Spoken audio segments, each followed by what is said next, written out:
We're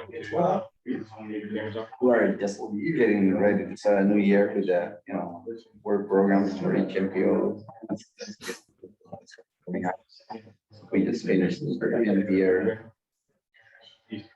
Yes, The Can be ready. obligated project solutions.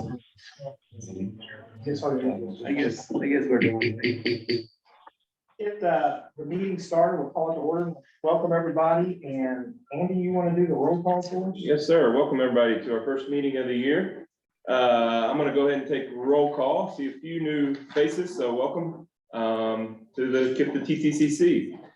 Who do we have from Bullitt County today? We got Mayor Owen. Mayor Owen, Matt Washington. thank you for joining us. Absolutely. Thank you. And we've got Keith Griffey. I'm here. And let's see, anybody else? Elizabeth Harden, Mount Washington. Elizabeth, thank you for joining us. Okay, how about from the city of Charlestown? See, Tubby, make it join us later. City of J-Town. City of Jeffersonville. Mentioned Mount Washington, Mayor Owen and Elizabeth Harden. City of New Albany. Larry Summers. Larry. City of Shepherdsville. St. Matthews. Clark County. Here's one, Floyd County. Nick Creevy. Hi, Nick. Anybody from IDEM? I don't believe so. Who do we have from NDOT? Robin Bolte. Hi, Robin. Back from the Riverport. Kentucky DAQ, usually not.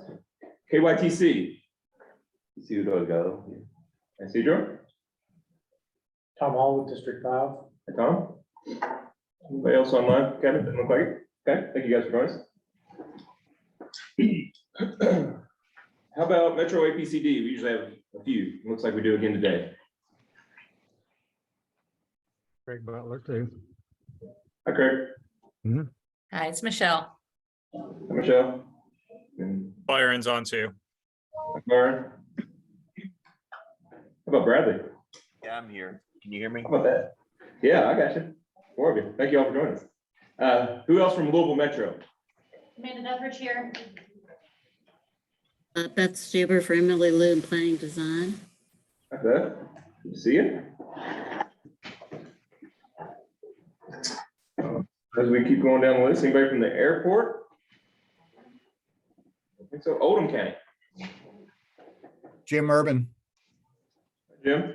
Jim Silliman. It's 2 Jim Day. I like it. Port of Indiana. TARP Accessibility Advisory Council. Town of Clarksville. Kevin Beatty. Kevin. And then TARC. Aida Kopik. All right, yeah. And I noticed Keenan's in the room. Thank you for joining us, Keenan. Keenan Stratton's from St. Matthews for the new folks. Is there anybody else I missed? Thank you all for joining us. As a reminder for the voting members, that we ask that you keep your camera on, certainly during an action item or as you vote, certainly through the whole meeting, if you don't mind. But that's a requirement that we like to live up to ensure that we don't get called out on a vote where we didn't have people voting either not just in person but visually. So appreciate you living up to that. Great crowd today. Thank you all for joining us once again. I'm gonna hand this back over to Keith. All right, thanks, Andy. The November 2022 TTCC meeting minutes. I'm hoping some folks got a chance to review those. At this time, we need a motion to approve. Make a motion to approve the minutes. Thank you, Matt. Is there a second? Second.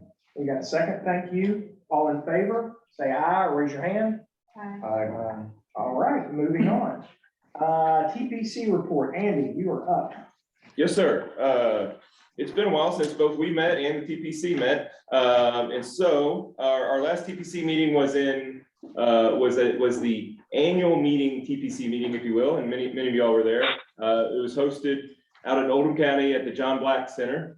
A couple agenda items of note, or I'll give you one of note. It was more or less the same as the TTCC in November, but the Kite Award was awarded to KYTC for a project out in Oldham County, coincidentally. Kentucky 53 southbound off ramps. Do I have that right, Tom?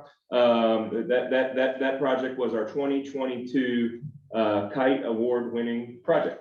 Beyond that, it was more or less the same as TTCC in November. And the next meeting is going to be on January 26th. So look forward to seeing some of you all there that come to both meetings. That concludes that report. All right, and no action is required. No, sir. Greg, is there any public comment? Not seeing anything in the question Q&A, and we did not receive anything via email prior to the meeting. All right. Agenda, we reach the very last item. That's for the new officers. So we'll come back to that. Agenda item 6. Nick, you are up for amendment 9. Right. Fast. Here we go. Amendment 9 will be our final amendment, will be the final amendment to the current MTP, which is Connecting Kentuckiana 2040. Greg's putting up a presentation as well to go over this. Essentially, and this will also be the last, I think, amendment to the current TIP, because we are ratcheting down and getting closer to moving forward with the new MTP and new TIP document. So these are the kind of the final changes. These are changes that we couldn't process via administrative modifications, meaning they didn't meet either group project criteria, and that they were kind of minor, not reasonably significant projects, or there was a cost change or something that triggered us to add this to the amendment.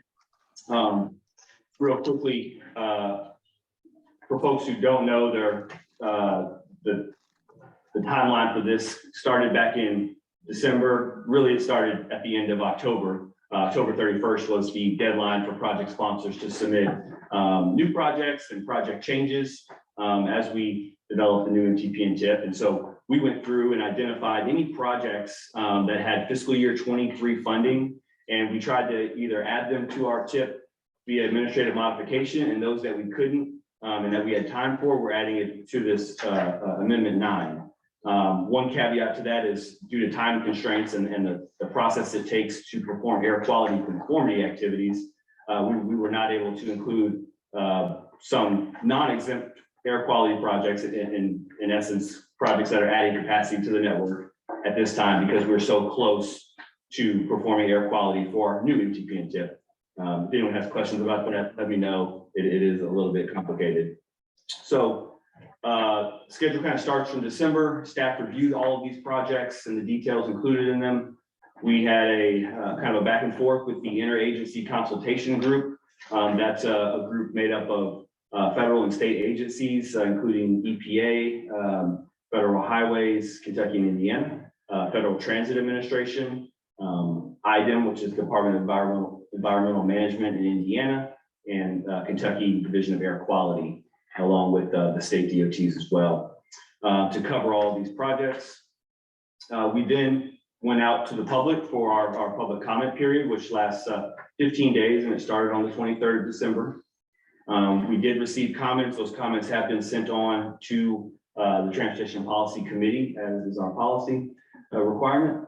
And today I'm bringing this amendment to you for consideration for TTCC recommendation. So real quickly, we'll hop into the projects that are included in Amendment 9, and Greg's going to switch over to our interactive map, which was provided as part of the public comment period.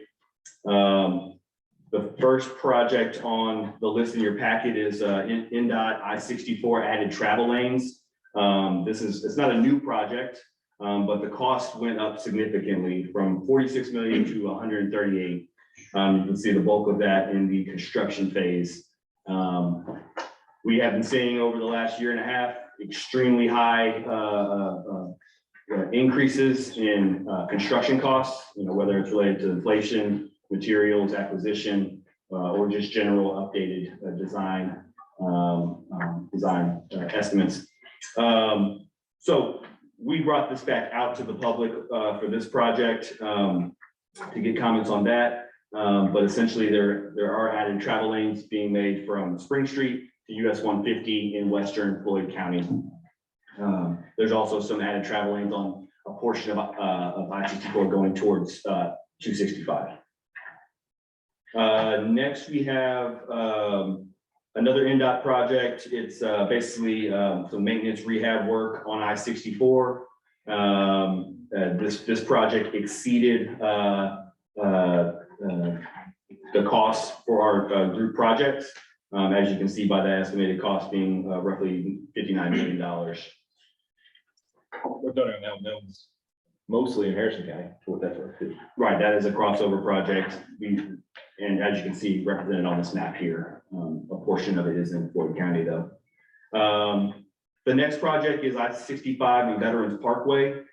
This is a project that was originally sponsored by Clarksville. It was removed, but NDOT is now taking the lead on sponsoring this project to improve the interchange, the turn lanes, and turn lane capacity, as well as some upgrades to the pedestrian signals in and around I-65 and Veterans Parkway.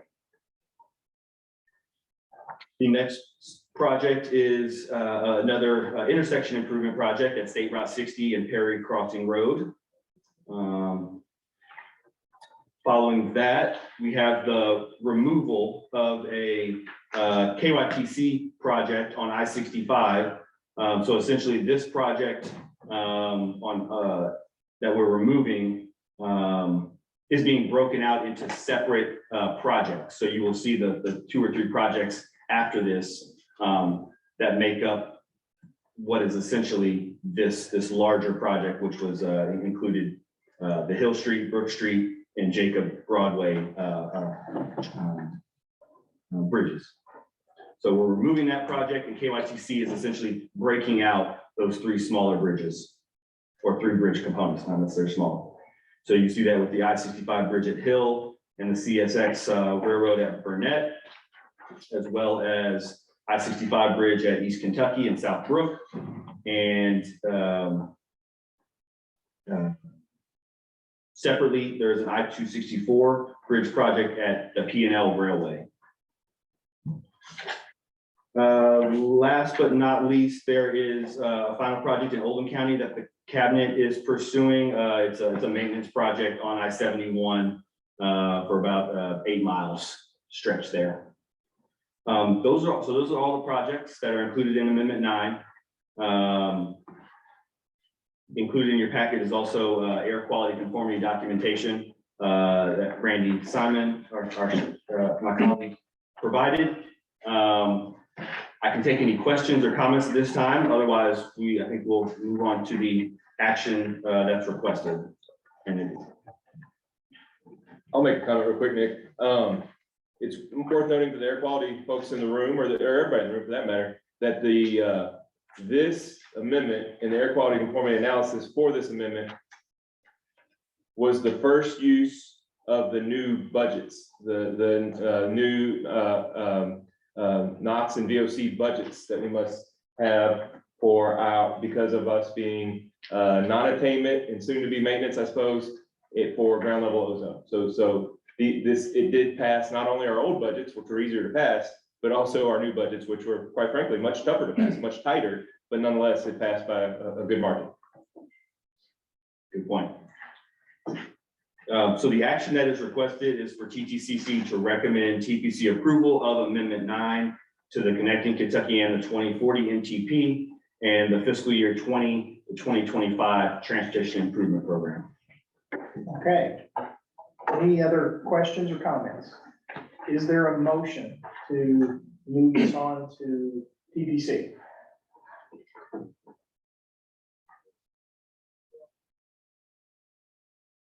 I'll make a motion. Okay, we have a motion. Is there a second? I'll second. Thank you, Jim. We have a motion, a second. Any other questions or comments? Any other discussion? Hearing and seeing none, all in favor say aye or raise your hand. Any opposed? Seeing none, motion carries. Thank you, Nick. Thank you all. All right, Metropolitan Transportation Finance Plan, Spencer, you are up. Good afternoon, everybody. There's a PowerPoint folder. All right, so here to talk about the Connecting Kentuckiana 2050 financial plan. It's part of the MTP update, the Metropolitan Transportation Plan update for 2050. My name is Spencer Williams, for anybody that's new on the call today. All right, let's get started. All right, why do we need a financial plan? Well, federal regulation says that long-range plans, such as the MTP, must be financially reasonable. Financially reasonable means that for the anticipated resources that we'll have in 2050, there will be the project cost will be within 10% over or under those anticipated resources. We calculate this for Indiana and Kentucky, and we basically estimate the cost, like I said, compared to the planning resources. So we're looking 26 years out. So fiscal year 24 to 2050, since we're already in fiscal year 23, we kind of know, what's happening in this year. Here's a little chart. Once again, why that balance, that the anticipated resources minus project costs and group project costs is important to be within that 10%. You don't want there to be way more projects than funding available by 2050, but you also don't want to have not planned enough projects. It's also important the other direction too. You don't want there to be, $10 billion of resources and you've only planned out $5 billion of stuff by 2050. So, it's important both directions. Alrighty, so how do we get the anticipated resources? To get the anticipated resources per the Metropolitan Transportation Planning Memorandum of Agreement, or the Planning MOA, between KIPTA, TARC, KYTC, and NDOT, we use previous annual elements from the Transportation Improvement Program, or the TIP, to identify an average annual dollar amount based on what has been programmed in the TIP for any given annual element. Once again, we do this separately for Kentucky and Indiana. We take that total and we use a formula that assumes 5% inflation compounded annually to determine the total amount of resources the MPO region will receive through 2050. So for Indiana, that is $3,071 million. And for Kentucky, it's $9,853 million. The total for the region is $12,924 million. So remember, these anticipated resources are not considered necessarily a commitment of funds available, but are for planning purposes, what we project will be available based on what has been available historically. How do we get the estimated costs? We have two ways. The first way is we add up the total project cost for each project or line item in the KIPTA MTP, and we make sure that the total cost is adjusted for year of expenditure dollars.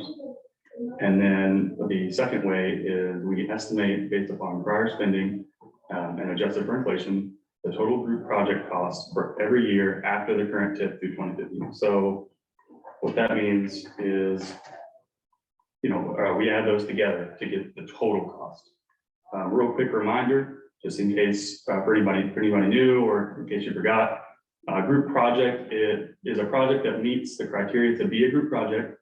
They are not individually listed in Connecting Kentuckiana, but they're considered included in the MTP through their group project status. Generally, a group project is something that is air quality exempt, has a total cost at or below the category defined limit, and contributes to the intent of each of the categories. So there's your 8 categories right there. All right. And here are the anticipated project costs and the anticipated group project category costs. So in Indiana, the anticipated project costs are $1,045 million, and in Kentucky, they are $7,796 million. And then in Indiana for group projects, 1.631 billion, and Kentucky, 2,044,000,000. So here is the final balance. In the packet, you also have a little sheet that has all these little tables on it, and it also includes the final balance. So in Indiana, we have $295 million left over after you subtract the cost out of the anticipated funding, which has us at 9.6% over that, at 295 divided by that 3 billion is 9.6%. Since we're in that, within that plus or minus 10% margin, Indiana is considered financially reasonable. And then the same in Kentucky, we have 13 million left, which is 0.13%, which is also within that 10% margin. That chart, wasn't in the package, email, is it in the package or? It wasn't in the email packet, but it was added to the packet late. So I guess that's pertinent for the folks online too. Yeah, we also have a site, I can drop that in there. Okay, yeah, put that in the chat so that people can have that if we got it.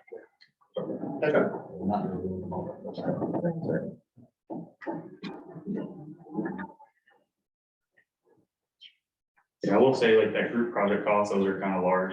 The bulk of that is maintenance, bridge and road maintenance, since that group project category has the highest cost. Yeah, that's incredibly important for everybody to remember is that why is there so much in group projects? You think they'd be a bunch of small projects? Well, some of them are small, but many of them are sizable maintenance projects. And so those really add up. And in Indiana, what's it? It's over half of the overall cost, right? Interestingly, over half the cost in Indiana. Frankly, a lot of that's due to, that's the majority of the NDOT projects that we receive these days are maintenance projects. A lot of maintenance projects on the interstates in Indiana. That's all I have for you guys today. If you have any questions, then take those now. Spencer, I just got one, when you look at the anticipated balance, those are, I know percentage wise, it's not that big, that's pretty big. What happens to that? Is that carryover? Or is that? So essentially, we added up all the resources that we've received in previous tips. So like all of it, like a lot of it's already been obligated, or it's, there's a few of the phases that plan in the future, but are already in the current tip. And we can kind of say, hey, we know we're gonna get this level of funding because we've received it before. We take the total for all those years, get an average, like an, kind of like what was the average per year, and then we stretch that to 2050. So it's kind of like, we expect that number plus inflation to be the total resources by 2050. So basically it's like 26 years times that average, and then you adjust it for that inflation is your total resources. So it seems like a really large number, but it's also a lot of compounding, inflation and Or retirement accounts grow go to those numbers too. Yeah. But I get like, well, just look at that bottom, what's left over.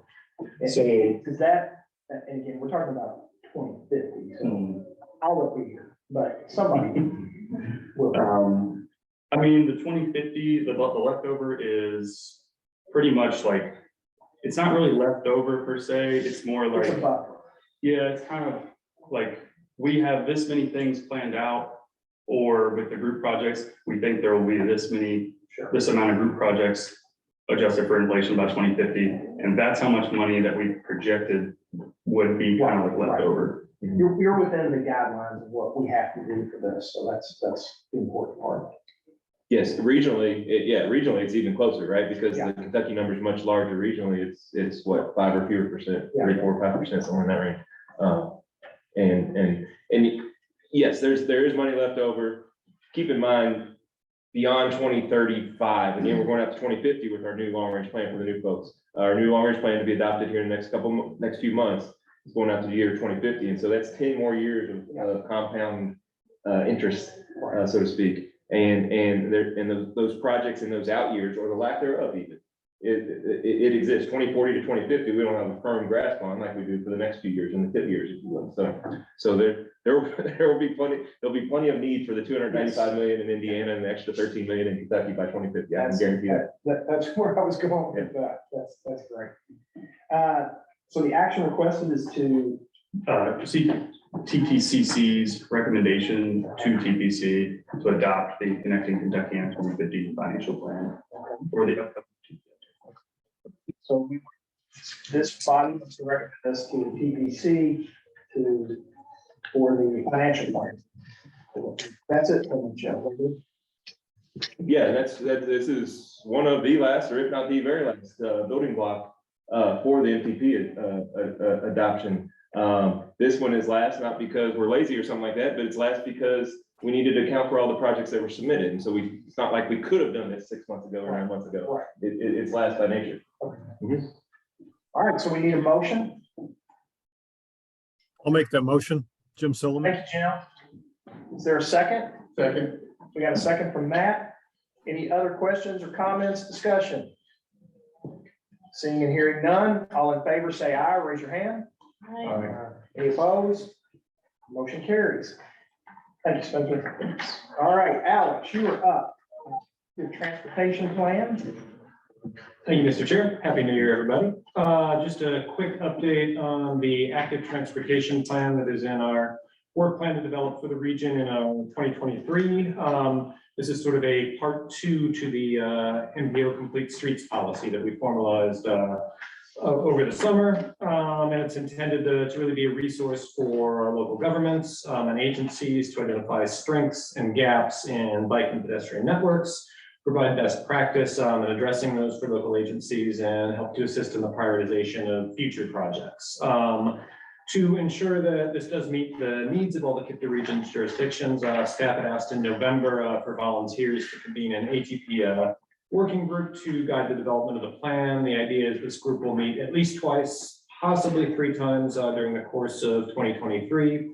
We anticipate the first meeting to be either late January or in February. And we will be sending out notification on that very soon. Currently, we have on the list Aida Kopik from TARC, Nate, help me, Couch, thank you, from Louisville Metro, Matt Meunier from J-Town, and then Chad Reichel from Jeffersonville. So that is our working group as it stands right now. Would ask anybody who is interested in being added to that, speak now or send me an email so I can include you on that. And that's all I've got. Happy to take any questions. No action required. Okay, any questions or comments for Alex? All right, thank you, sir. Randy, if you are up with the air quality memorandum of understanding. Thank you, Chairman. Good afternoon, everybody. We start this way. It was mentioned under Nick's presentation about how we had air quality considerations we had to make when doing the amendment 9 of the transportation plan. This often happens. In fact, this is probably more the usual as opposed to the unusual. And we do this whole consultation process is governed by MOU, Memorandum of Understanding. It was put together originally, I think in 99 or 98 or 99. So it's been around a long time. It was updated in 2008 and more recently during our certification review, the federal agencies suggested that we need to upgrade it again. Those federal agencies on which I speak are also signatories to this MOU. It includes EPA's Region 4 and 5, Federal Highway Indiana Kentucky Division, FTA Region 4 and 5, and then we have state agencies such as the Indiana Department of Environmental Management, Indiana Department of Transportation, the Kentucky Transportation Cabinet, and the local agencies such as Louisville Metro, Air Pollution Control District, Transit Authority of River City, and of course KIPTA. And there are other agencies, local agencies in particular, who participate in this whole process through the KIPTA planning process. Is the way that entertain this process. What we did was to go back through and we checked it for situations where there was old federal legislation, which it would reference, that was updated.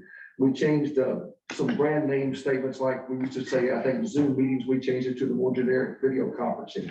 And we removed, there was one specific reference to a non-attainment area which no longer exists.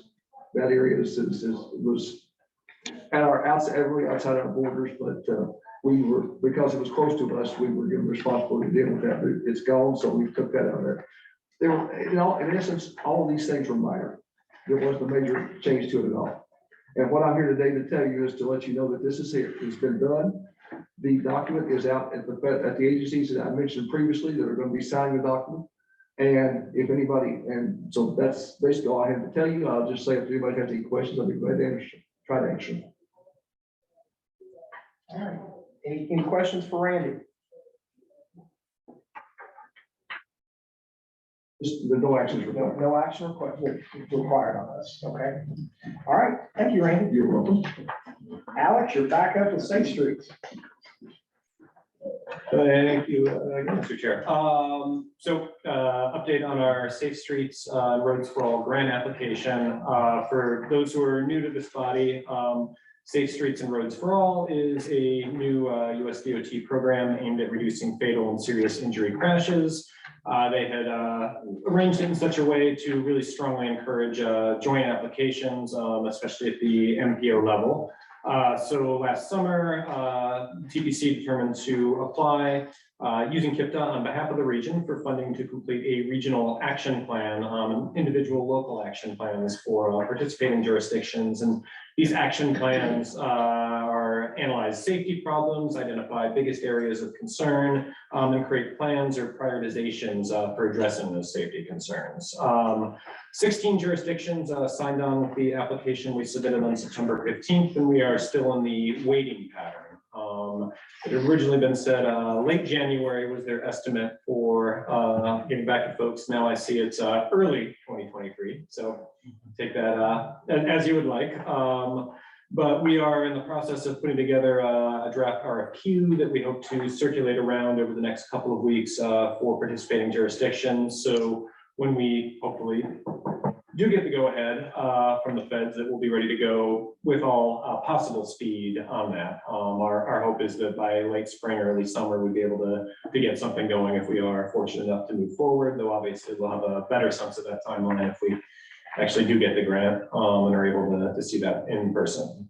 No action required, just wanted to keep everybody in the loop on that. I'm happy to answer any questions. And Alex, I just want to throw it out there. I know Mayor Owen and I know Ms. Harden I know she's been around for a little while, but I don't know that she's participated in these meetings. We also have a new mayor in Shepherdsville. And I know when we started this whole process, we got them on board. I just want to let those folks know, and then anybody else that's new, this staff is great to go over these things, to talk to you. Mayor Owen, if you haven't got, I can talk to you about this too. I've been here since the beginning of this, but Alex and the whole crew here to kind of bring you up to speed if there's anything that you all need. I'm basically throwing you out there, Alex, that you'll work with all these new people, which I know you will. So that's. Thank you. So I'm happy to do that. And Greg, would you mind putting my email address in the chat? And please, anybody who would like a sort of more in-depth presentation or any questions, I'd be more than happy to take the time. I know Bullitt County was a big part of this. And of course, Bullitt County is separate, but also a separate entity is Mount Washington and Shepherdsville. And so I think it's important that we make sure that you guys are up to speed on everything that's going on here. Alex, the funding commitment that each of the sponsors did, that comes if we actually successful. Yes, that is correct. Yes. No money down. So. Take trading. We might be able to work in the. All right, thank you, Alex. Thank you. Nick, you're back in. Yes. MPO. Thank you, Chair. Greg pulling up a presentation for me. For those that are new, this is a recurring kind of quarterly item that I bring to you all. The NPO dedicated funding programs, this is one subset of funding that goes into our transportation improvement program, our regional programming document, if you will, for funding federal transportation projects and also state region significant projects. NDOT suballocates funding for 6 federal programs, and KYTC suballocates funding to us for 3 programs. And so by suballocating that to the Transportation Policy Committee, that gives that body the authority to award funds to projects locally. And so every quarter, I kind of bring an update of how things are going on each side of the river. There's a lot of nuances to how the programs work. One key point is that in Indiana, it's a use it or lose it system. So when KYT or when NDOT says you've got $3 million for fiscal year 23, whatever we don't obligate, which obligate means, obviously secure in a funding agreement, whatever is not obligated by the end of the fiscal year is sent back to the state. So we lose that funding. Over the past few years, we haven't really lost hardly any funding at all on the Indiana side of the river. In Kentucky, there is more flexibility to carry those funds over from year to year, but we do have a large carryover balance. And so we're always kind of cognizant of how the spending is going to make sure that we're cutting into that carryover balance. So that's just a little background on that for the new folks. We've also got a project management guidebook that the TPC has approved and updated over the course of the last 4 years that provides all the rules and requirements and guidance on how these funds are managed at the NPO level. So today I'm going to talk, of course, about the obligations of funds and projects. I'm also going to talk about our upcoming call for projects for new funds as well. So in Indiana, currently we've got 5 programs that have funding programmed to them. The one you don't see on here is the PROTECT program. That's all about promoting resilient transportation facilities. And we're still learning about that as we just received those funds about 4 months ago. So we're still learning about that program and how that those funds can be used, and they may be used during this call for projects coming out. But the carbon reduction program, that's obviously, as it states, it's very similar to the congestion mitigation air quality program. It's all about improving air quality, reducing emissions. The CMAQ program is, those funds are sent to KIPTA because we are in non-attainment or soon to be maintenance of ozone standards. So regions that are in non-attainment or in maintenance receive funds, and those regions that are in compliance do not. Whereas the CRP program, every region receives those. So we have about $97,000 that we've been received and programmed towards projects in fiscal year 23. None of those funds have been obligated to date. CMAQ, we have obligated the $200,000 that we had programmed for the Air Pollution Control District's education program, CARE. Highway Safety Improvement Program, we received about $102,000. Those funds have not yet been obligated. Surface Transportation Block Grant Program, this is the one that provides the most flexibility and obviously clearly has the most funding attached to it. We've seen almost $1 million in obligations. And then we have not had any obligations so far for the Transportation Alternatives Project. That's one project is comprising all of that funding. It's a Clarksville, Jeffersonville joint multimodal project, and then they're going to be moving forward pretty soon here. So we've had some obligations. Another key distinction between Indiana and Kentucky is NDOT operates on a fiscal year running from July to June. So we're only 5 months away from the end of the fiscal year, whereas in Kentucky and KYTC operates on an October to September fiscal year. On the Kentucky side of the river, we have not programmed any funds towards carbon reduction eligible projects yet, but we plan to do that through the upcoming call for projects. So we'll have more information in a month or two about that. Surface Transportation Block Grant Program, at the beginning of this year, sorry, I should say fiscal year 23, at the beginning of this fiscal year, we programmed, we had $88 million programmed. So far, obviously, it's early in the fiscal year. We're only 3 months through. We've seen $1.7 million in funds obligated. And we hope to hit the target for STBG is on or around $24 million. $24 million is about what we receive annually. And so if we can obligate more than 24 million, then we start cutting into that carryover balance that the feds have mentioned to us more than once. So that's where things stand with STBG program and the Transportation Alternatives Program, or TA. We have $3.3 million programmed. Patty Lane, I think, was recently obligated for construction. So that's that $744,000 you see there. And our goal for this program is to hit at least $2.3 million. That's what we receive annually. And so that will help us cut down that carryover balance. Does anybody have any questions on obligation status for Indiana, Kentucky in fiscal year 23? Okay.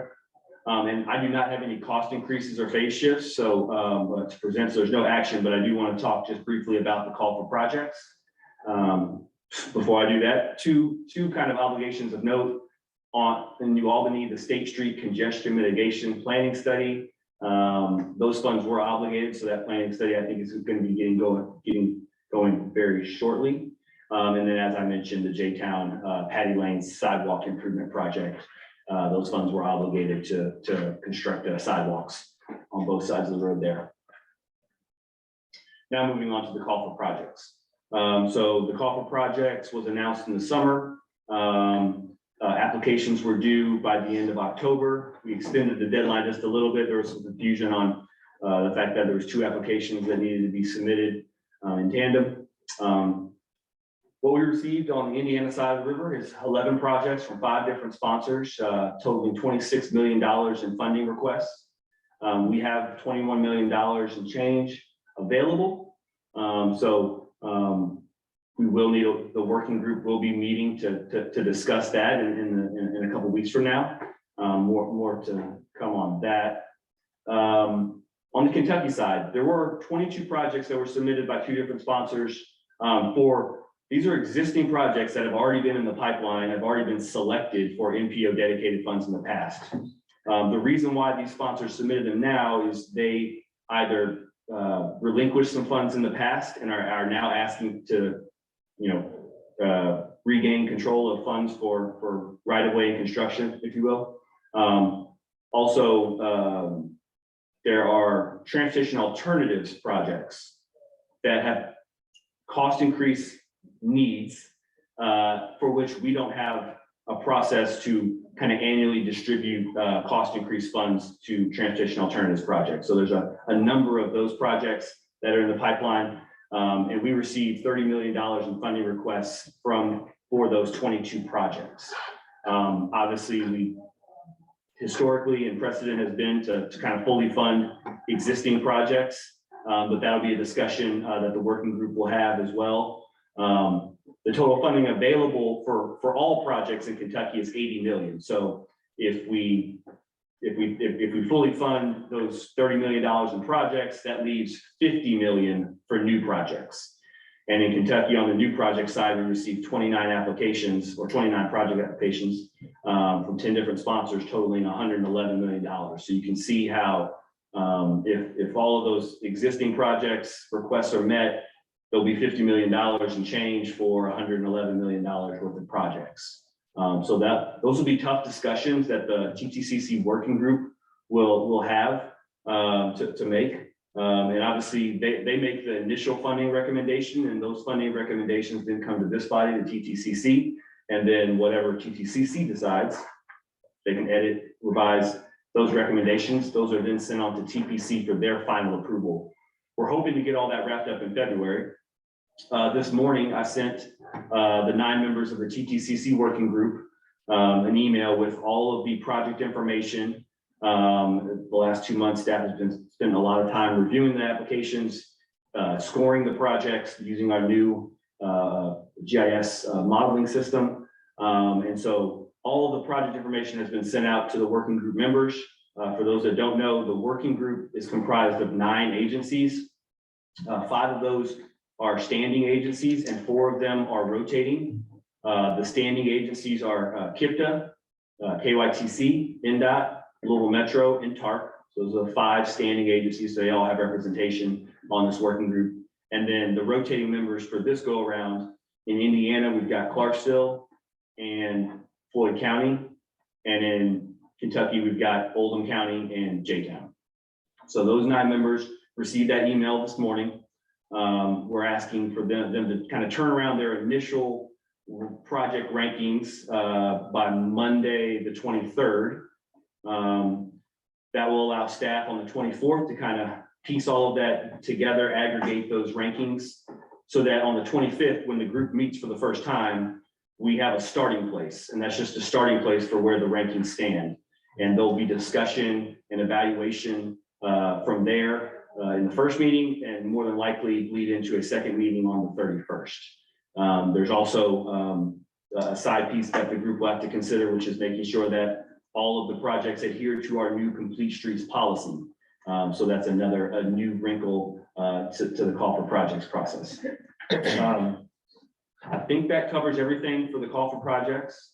Does anyone have any questions or comments about where we stand or the next steps? I have a question. Okay. Metro has been maybe revising a few of our requests, revising them down. Because like Cooper Chapel 3, for example, was a very, very expensive project. I think it was programmed for 16 million and we requested an increase to fully fund it up to 24 million. So essentially a $12 million increase. And we are talking about revising that down. Would you be welcome to having revisions to that list prior to this working group? We certainly, we'll take any updates to funding requests that have been made. I don't think that we entertain anybody asking for more funding at this time, but if you're asking for less, I don't think that would be a problem. I think we'd have to. Seems like a no-brainer. Yeah. Just wanted to ask to make sure that- Yeah, I think that's perfectly fine. We'll bring it out. I'll shoot an email out to the group as I receive updates and try to do our best to inform them of those changes as we hear about them. Thank you. You bet. Anything else? Comments, questions? All right, thank you, Nick. Appreciate it, Chair. Thank you. Chris, the urbanized area update. Hello, everyone. I have a slideshow.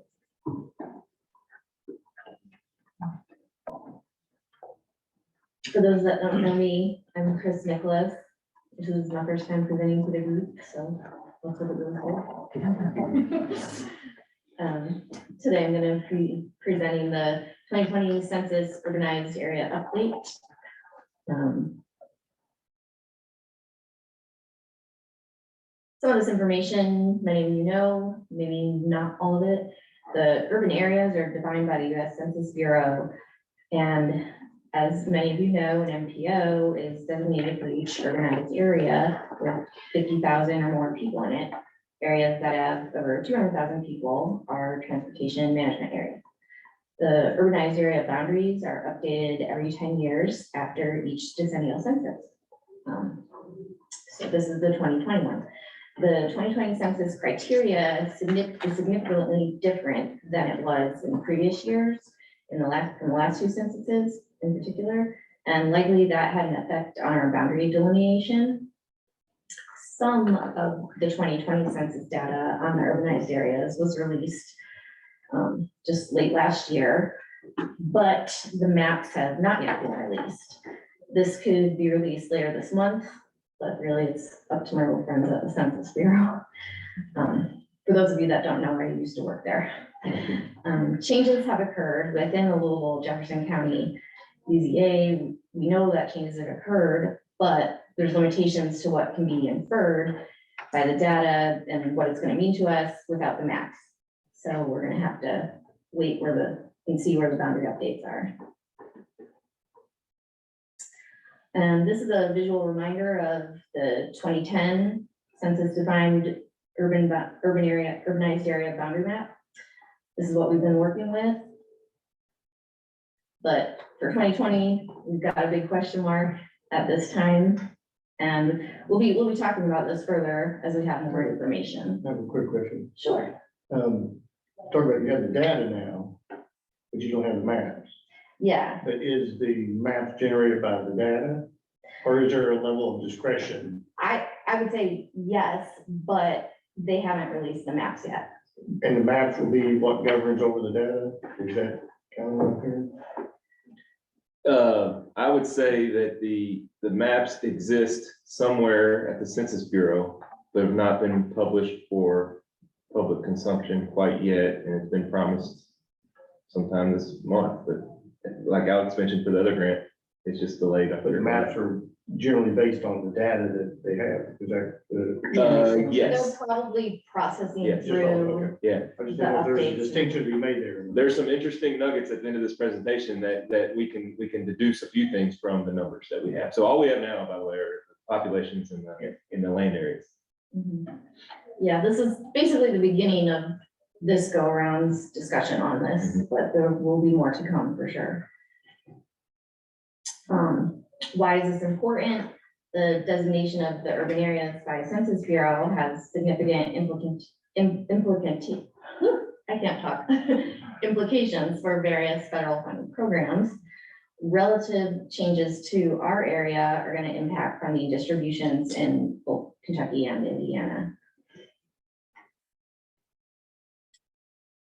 So another key thing, the 2020 criteria change, it included these and some other changes that we can get into more down the road. But what was interesting to us is they're raising the minimum threshold for qualifications as an urban area to 2,000 housing units or 5,000 people. Use of housing unit density instead of population density when delineating the urban areas. And they're no longer including low density hop and jump corridor blocks in the urban area. And the hop and jump, we'll get into the nitty gritty of that once we have the maps a little further. This is just more of an overview. So our overall area, this is the breakdown that we've got thus far. There's only really a minor population increase, but I think it's less than was probably expected. We did have an increase in housing units, but the big issue is we had a near 16% decrease in the total land area in square miles. And like I said, that is probably because of some of the criteria changes and how they're doing that. Got a breakdown per state of the portion within our area. It's consistent with the overall region, but I've got that there for you all. Kentucky lost 59.2 square miles and Indiana lost 16.6 square miles. We're uncertain exactly where because we don't have those actual boundaries yet. So I've got some key local findings for everyone to consider. The total land area in the 2020 Louisville urbanized area decreased by 76 square miles as compared to 2010. The Charlestown UVA was not consumed by the Louisville area. In 2010, the two areas were abutted. This is pretty interesting. Mount Washington and LaGrange are now unique urbanized areas. They were not in 2010. And this is the if we were to add the 21,516 people in the Mount Washington UVA and the 24,556 people in LaGrange UVA to the Louisville UVA, that number would be 1,020,469. The three UVAs would still though be 42 square miles or 9% smaller than the land area in 2010. Without the maps, we don't know if the small portion, Harrison or Shelby counties are going to remain in UVA. Could I ask about the loss of land area? Am I inferring correctly? Maybe it might be hard to answer this without the maps, but could it be a sign that maybe, even though we've increased very slightly in our total population, we are increasing density. As far as, that's why we've lost land, because we keep hearing, all these development, and for Louisville Metro, all these developments that are happening further out in probably those areas that might have been outside of the UAB, but I'm just wondering if that's a finding that we could take away from that, or if it's too early to tell. I think it's probably too early to tell. Yeah, I wouldn't infer that at all. Okay. Frankly, I think that it's what we will find when we see this map or these maps is that we'd be able to deduce that it's just across the board, like the change in the criteria that Chris mentioned earlier. And in fact, on some of the census literature on their website, which is not thorough right now, it's kind of admitting as much, because they're having a hard time describing what's up with all this, right? Why did everybody shrink when we as society are still moving towards cities, or at least we were in 2020, perhaps post-COVID pandemic, we might move out to the country or something like that, but we're still moving to cities, we're getting denser, as you mentioned. It doesn't really make sense that this happened. Mount Washington is growing as fast as anybody, right? But Mount Washington has been broken off into its own urbanized area boundary from the Louisville urbanized area. Which, Same to for me, LaGrange. to your point, I think that doesn't make sense. Mhm. That, and again, Mount Washington, fastest growing city in the Commonwealth. But it's so close to that, it's close to Louisville. I'm trying to fathom how they broke that off and what that means. So to Metro and to Mount Washington, what we're gonna have to do in the future. This is a bit speculative, but that change is probably has to do with that, remember that hop and jump thing that Chris just mentioned? The hops are small, so that was probably a jump. Where along Bardstown Road or where along Kentucky 44, how far is the distance between Louisville or from Shepherdsville, which is part of the Louisville urbanized area? Is that jump too much of a jump in 2020? Whereas when the jump distance in 2010 was 2.5 miles, now it's 1.5 miles, it was okay and you could jump. You could make that jump to be within one area. Or Mount I think that's Washington likely. going south and not north. Yeah, maybe. so Chris and I were just looking at it, I think just this morning or yesterday. And it's interesting that the connection, the Mount Washington connection to the Louisville urbanized area, that big yellow block, is not via the Bardstown Road corridor, but rather, you can see it right there, kind of in the southeast, but rather the Kentucky 44 corridor.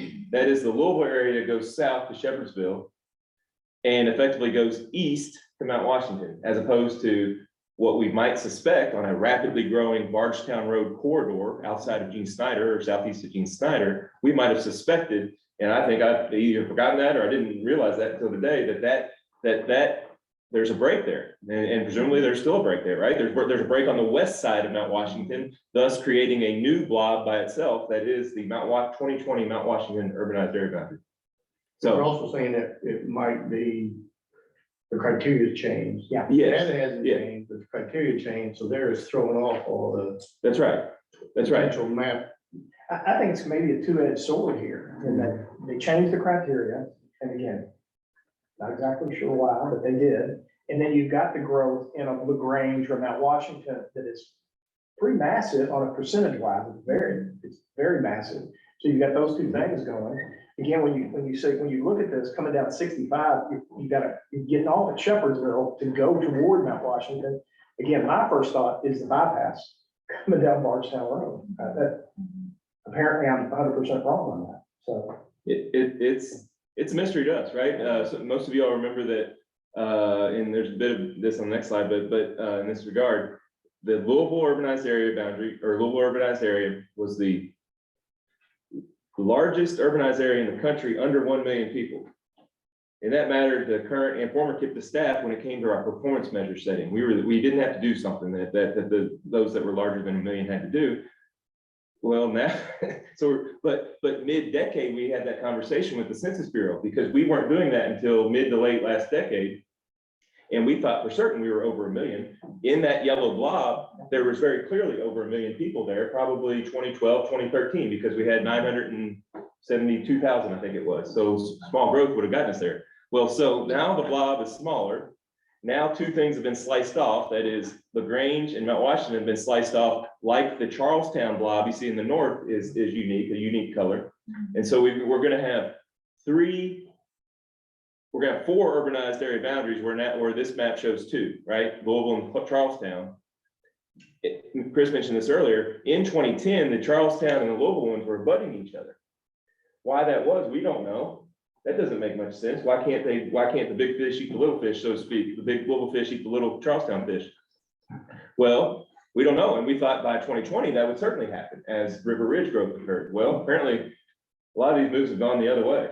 In terms of everything's contracted. 70 fines, that's 400 and what do we say, 480 square miles or something like that. 76 of those yellow square miles aren't a part of the blob anymore. And we are eagerly awaiting Census You Bureau. haven't seen the criteria either, is that correct? Yes, but it's a bunch of words and things that it's hard to, it's much I worse. didn't want to Yeah. get too That's deep fine. into. It's not crystal clear. You'd have to get into the densities of each of the census blocks, of which there are thousands of those, to say where that density peters out and dies out to become rural. Once it goes from an urban density to a rural density, and where those lines are. That's why those lines are so jagged, right? Those are, I believe those are census blocks. They're small, tiniest levels of geography. So Yeah, pretty interesting. I know, like, from some information I got from the census like a while ago, they decreased the hop and jump distance and increased the population that you need to be considered urban too. But they also added that housing unit portion, which had never been a part of it. So they doubled the population from 2,500 to 5,000, from what I can find on the Census Bureau's website. And then they decreased how far you can jump between the, like, this block meets the criteria and this one does too, but now it can only go 1.5 miles. Right. So that probably happened along Kentucky 44, right? That jump distance of 2.5 miles is dense in Shepherdsville, dense in Mount Washington. Where it was dense enough was 2.5 miles apart or less. Well, I think we can deduce whatever it is now, those criteria are now that the jump distance is 1.5 miles, there's a gap there along Where the loss 44. came from is the hops and the jumps, probably. Well, but remember, the even with LaGrange and Mount Washington already being chopped off, we're still missing 40 miles. Okay, so when LaGrange and Mount Washington are their unique pink blobs, like Charlestown is on there, that yellow blob the yellow blob will shrink by 33 miles for those 2 independent reasons, but it's going to shrink by 40 miles elsewhere too, 40 square miles elsewhere as well. So we'll see. I mean, it's odd. It's strange. Motion to do the census, Virginia. You know what? It's out there. You know, I said there's not a whole lot of information. What is out there is this is not appealable. Mm-mm. But Chris has some more information that will show us how we aren't alone. We aren't alone. The Louisville urbanized area is not alone in what the impacts are. And also, just as a reminder, we went with the jump size, we went back to what they were using before 2000. So this isn't just completely out of nowhere. That's right. I guess a group of professionals get together and decide what criteria is gonna make the most sense based off of. Interesting. Oh, I'm sorry, Chris. I was gonna say, into this conversation or to the MPO conversation, mid-decade last year, it was proposed, just like the hops and jump or the jumps shrinking. Another new rule was proposed to increase the minimum urbanized area it takes to be an MPO from 50,000, as Chris mentioned on our first slide, to a large number. I don't remember what, 75 or 100,000. That did not come to fruition. That didn't come to fruition. So, no, we're a large MPO, so it didn't impact us. Okay, and this is the end of it really for today. Our area is now the 48th largest in the US, and that's down from the 43rd largest in 2010. Nashville, Raleigh, Richmond, BC, and Hartford surpassed Louisville. Paducah, Kentucky, Illinois urban area is now for an MPO. The data that was released shows also that the Cincinnati UAB lost their Indiana portion and the Evansville UAB lost their Kentucky portion. So the Evansville lost Henderson, like Louisville lost Mount Washington. Okay, so there's a Henderson urbanized area boundary, Henderson, Kentucky urbanized area boundary. Just like now, there's a Mount Washington urbanized area boundary and a LaGrange, Kentucky urbanized area boundary. Cincinnati is now, the Cincinnati urbanized area is now bi-state, not tri-state, right? They lost the small portion of southeast Indiana. So again, that's the, hey, we're not alone on this. Whatever changes to the criteria that they put forth have impacted presumably everybody. As long as it's fair, I guess we don't have much of a gripe, I suppose. It's frustrating and what it means for our distribution of the PL dollars and by KYPC and likewise at NDOT. Now that we have two communities in our region, Mount Washington and LaGrange, that are very much growing portions of our region, that are very much a large part of our region in terms of influence and projects and otherwise, it would be incredibly disappointing if the population in those areas, we do no longer get SLO funds or SDBG funds, for example. That would be very disappointing because those are very much, they've been eligible for a long time. And we hope they remain eligible going forward, or at least over the next decade, because this won't change again until 10 years from now. And can you clarify though, eligibility, those areas will not be bringing funds into the Louisville area, but they would still be eligible. Thank you. for- I said that wrong. That's right. On their own. That's right. Yeah. Yeah. All areas through longstanding tradition and policy of the Transportation Policy Committee, all portions of Bullitt, Jefferson, Oldham, Clark, and Floyd counties. The TPC has said in the past that everywhere in those 5 counties, MPO dedicated funds are eligible to be spent all over those 5 counties, even though the formula funding that we get for those funding programs is limited to the number of people that live in those that yellow block. Okay, remember that? So that's, maybe that matters about a lot, maybe it matters a little, but yes, thank you for clarifying that, Nick, because it's not an eligibility thing, but rather a how much money do we get thing. It's a numbers game. It is. It is a true numbers game. It is. So for example, I think Lexington grew by 10%, right? So if that pie is the same size and we grew by a fraction of a percent, presumably they're getting dealt a little bit bigger piece of that pie, so to speak. Bowling Green grew quite a bit, by the way, too. I'm advocating for this, but I just wanted to understand, is this the power of the TPC to do this? Do some NPOs only award funding for urbanized projects in the actual yellow zone?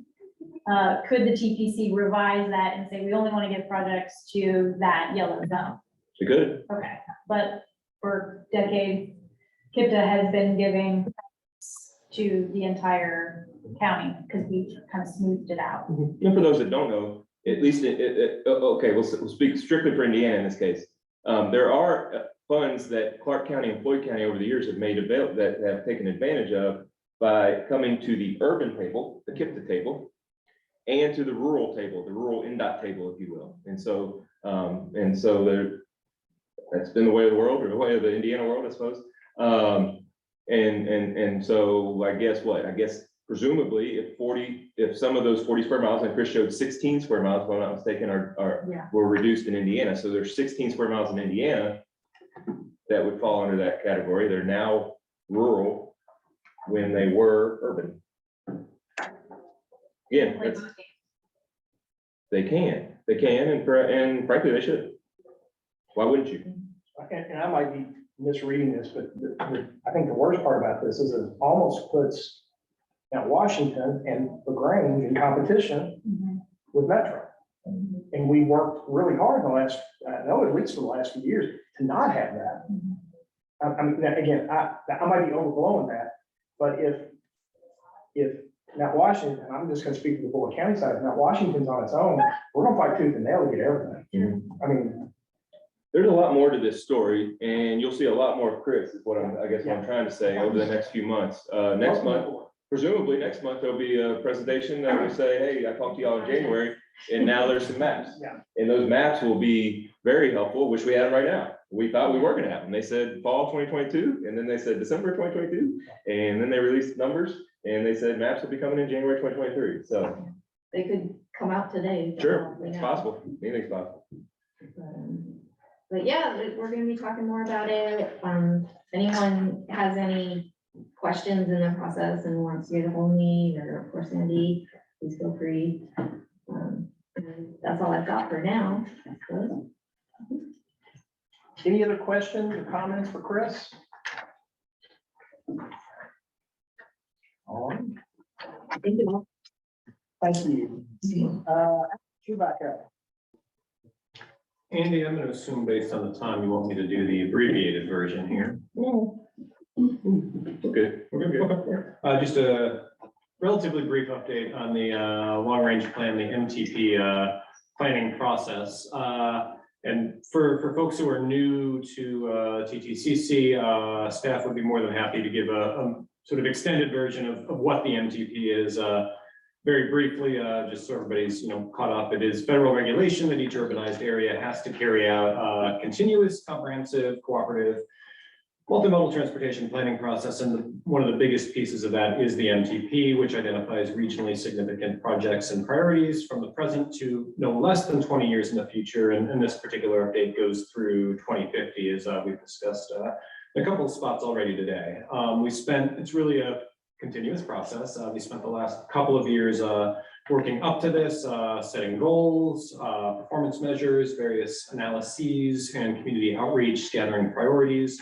From August to October of last year, staff had opened submission process from jurisdictions for projects to be included in that. And since then, we have been examining each project, asking questions where we need to, and generally preparing the updated document. So we are now in the home stretch of this process. And our goal right now is to have the draft plan entirely ready, projects and analysis for TPC approval in February. So that would be getting that on February 16th in draft form circulated around. We do have the flexibility, fortunately, to go an extra month if we need to, and we'll be making the determination over the next couple of weeks if we want to take advantage of that. Since it's not necessary to rush it through, we don't want to, we want to cross our I's and dot our T's, make sure we've got everything right. Assuming we do hit the intended timetable, though, this body, TTCC, will receive a full draft list of all the projects for consideration ahead of the February meeting. They will have discussion, I think, on February 8th on that, if there is any to be had. And then TPC, as well as all TTCC members, will receive the draft of the full plan on February 16th, 1 week ahead of the February TPC, meeting on the 23rd. That then gives us the full 45 days, and Greg, correct me if I'm wrong, but it's 30 days for public comment after that, as well as 15 days for TPC to, if they elect to respond to public comment, which puts us then in position for final approval on April 27th, I believe, fourth Thursday of April, which would then, assuming we do get that final approval, then go to the feds for their final review and approval ahead of the end of our fiscal year there. So that's just an update. Happy to take any questions. And again, for any of our new members, staff is more than happy to do a sort of extended version on this process and where we're at and why we do the various pieces that we do. Thank you, Alex. All right, we need to move to item 5, the 2023 TTCC officers. Andy, you want to kind of explain what happened here? Certainly will. So with the new year, it's time to nominate and elect a new TTCC chairperson and vice chairperson. Our bylaws state that we must do it, or we should do it on the first meeting of the year. And another thing that our bylaws says is that that a person may serve in the office of chair or vice chair for no more than 2 consecutive years. And Mr. Keith Griffey has been the chair of this body for the last 2 years. So this will be his last meeting for now, at least, as the chairperson. And so we had a nominating committee that met recently, and Mr. Griffey, Mr. Urban, and Ms. Kopic were on that committee, and they've got some recommendations. And I guess I'll hand it over to one of them, Jim or Keith or Aida, to talk about who was determined to be nominated out of the nominating committee. Jim, do you want to take that? Sure. We met and it was fairly simple. Matt Meunier from Jeffersontown is the current vice chair. And our recommendation is that we nominate him for chair of the TTCC. And Jim, if we want to, I think we can do this. We did also recommend Aida for vice chair. Could we take them as would you feel comfortable making a nomination as a team, Sure, I'm fine with that. I was going to do them one at a time, but that's fine. The second nomination that we have is as vice chair is Aida Kopic from TARC. So there's a motion on the floor to accept that. I guess any other nominations, or is there a motion to end the nomination? Yes, I can make that motion. Keith, are you close? Kevin is. Kevin, I see Kevin. Okay. I can't get my unmute off quick enough. Okay. So we have a motion to end the nominations. Is there a second? I'll second that. Thank you, Jim. There's a motion, a second, to end nominations and accept Matt and Aida as the chair and vice chair of TTCC. Any discussion? Hearing and seeing none, all in favor say aye, raise your hand. Any opposed? Matt, you got the gavel. Thank you. All right. Thank you, committee. Appreciate that. And if I can, I just want to thank Keith for leading this TTCC for the past couple of years. A lot of times it's very easy because of the staff. They do a great job, and I want to thank the staff as well. But I think Keith deserves a round of applause for keeping us through this whole COVID period. Say that Jim is 100% right. I followed him in this. I believe you were right before me. And the staff makes this really, it's not brain surgery, Matt. The staff does a lot of this stuff, so it's really good. And that's been the best part of being chair of this, has been able to work with everybody here and see how well everything, how professional and how great they are. So I appreciate that. Is there any other business? I do have. I've got 3 items. We'll start from less serious. You might notice on the screen a different setup. We've got an owl. I know some of the agencies have owls. It's the video conferencing. I guess I just want to make sure that y'all can see us and hear us pretty well out there in cyberspace. So, all right, got some thumbs up. I've been kind of keeping my eye on it here in the room. It looks pretty good. It follows whoever's speaking. It looked like it got the speaker at the podium pretty well. So that's good to see. That's good to see in here. Good. Secondly, I want to make sure to recognize Mike King, who showed up, Allie Woolsey and Bruce Bone from Metro TARC and TARC Accessibility Council and Trimark respectively. And I also want to extend a special welcome to Deputy Mayor Nicole George. She joined us after we called roll, and so hope to see you here very often in the coming year. Thank you for joining us. And last but not least, I think Jim said some very kind words about our outgoing TTCC chair, and so we, as KIPTA staff, would like to recognize Keith Griffey with a gift from the staff. It feels like something I'll probably really appreciate. So you won't go thirsty. Thank you very much. I really appreciate that. For a guy in Bullitt County, that's the perfect gift. That's what we were thinking. So thank you so much for your help, and thank you for the kind words about the staff, and thank you for the leadership in the last couple of years. And we look forward to seeing you elsewhere in this table or out there on the Zoom. So Matt and I'll just switch seats. that sounds good to me. We'll do that. And that's all I have for other business. All right. Just leave the bourbon there. Well, I'll share it. How about that? With that, is there a motion to adjourn? So moved. Second? All right. I think we are adjourned. Thank you all. Appreciate that. That's my son.